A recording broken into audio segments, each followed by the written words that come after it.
to the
ISO immersion, where students can live for up to 3 days, sometimes up to 5 days.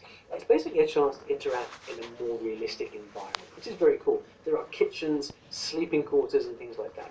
You'll be isolated in a world where only a new language is understood, and you'll have to practice real-world situations like haggling at a market for food for whatever you need, or going through customs, making hotel reservations on the phone.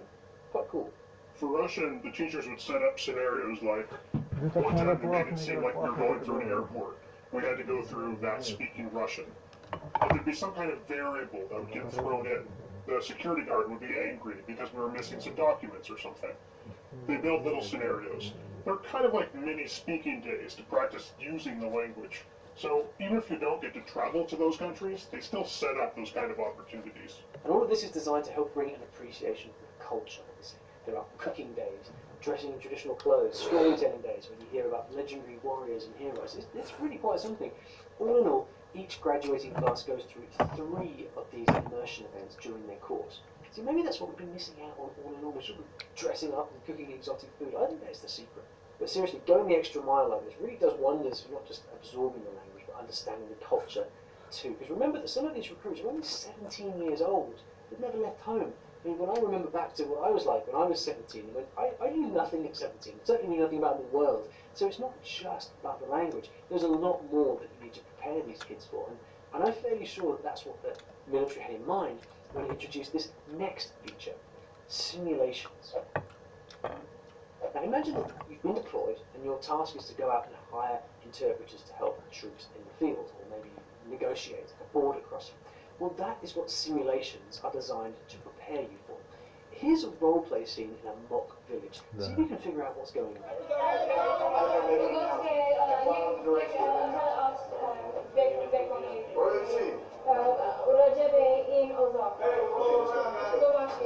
Well, those serious faces were no joke. They do take it very seriously, don't they? So I'm curious, how do you think that you would get on with this kind of training in your classes? Let me know in the comments. And by the way, I know that we do have military people watching this channel, so if there's anything here that you feel like not quite got right or misrepresented in any way, please do this kind of joke. But that is what simulation troops in the field, or maybe and your task is to go out and hire interpreters to help troops in the field, or maybe negotiate a border crossing. Well, that is what simulations are designed to prepare you for. Here's a role-play scene in a mock village. See if you can figure out what's going on.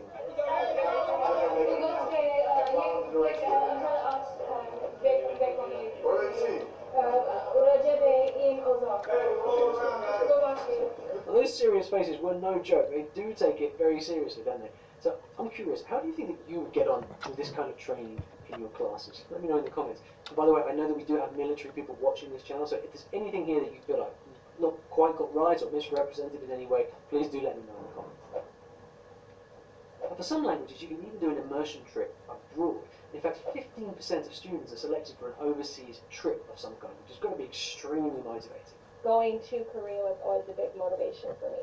And I did get to go in the middle of training. Oftentimes they send students for 6 weeks to study at one of the universities there as a foreign exchange program. And that was a really great experience and made me even more enthusiastic about completing the course and returning. What about Jack's experience? So about halfway through the course, there was a small group of us that got to go on a language exchange to Latvia. And being there, walking around, not hearing English anywhere, like the first time going to a restaurant, communicating an idea and having them understand, it was like, wow, we actually know what's going on. Before that, you're constantly doing grammar and exercises. You have all these worksheets and homework and all that. And so you're kind of in this little box the entire time.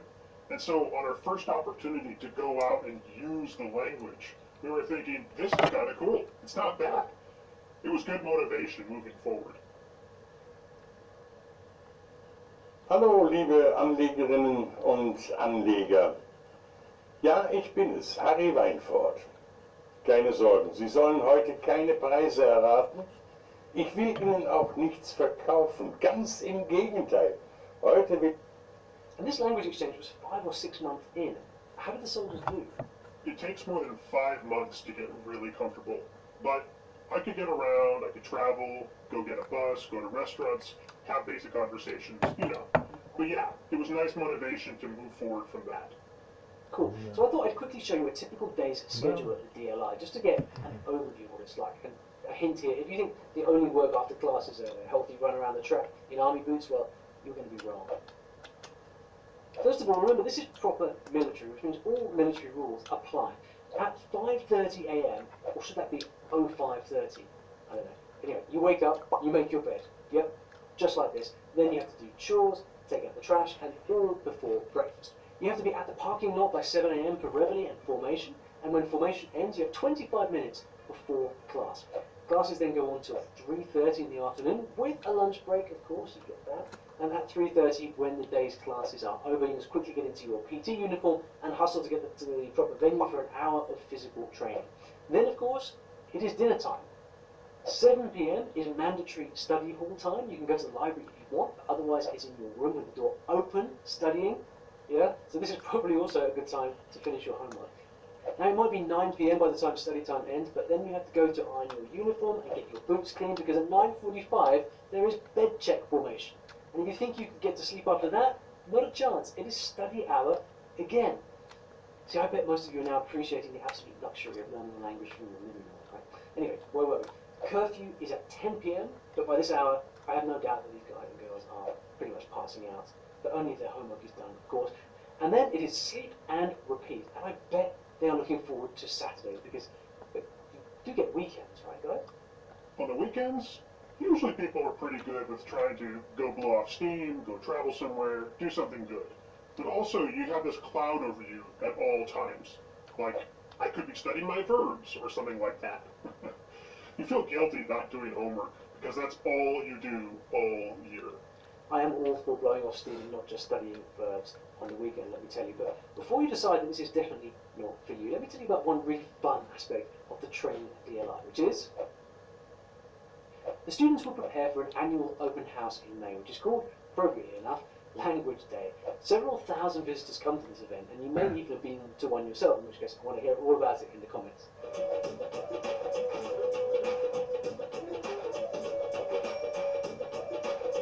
I think that looks absolutely awesome. I want to have a language day too. Can we get a language day for story learning? How would that work? I've got no idea. Now, after all the grueling work, PT, struggles, bonding, the final day comes, the day where it all comes down to 2 words: pass or fail. And the nerves are pretty high, obviously, especially for the speaking part. The stress of that, the nerves were pretty high, especially the speaking one. Because you go into this room and 2 native Russian speakers are sitting there with a microphone, and you just start talking, you know? So what words of advice can our soldiers offer for someone about to go to DLI?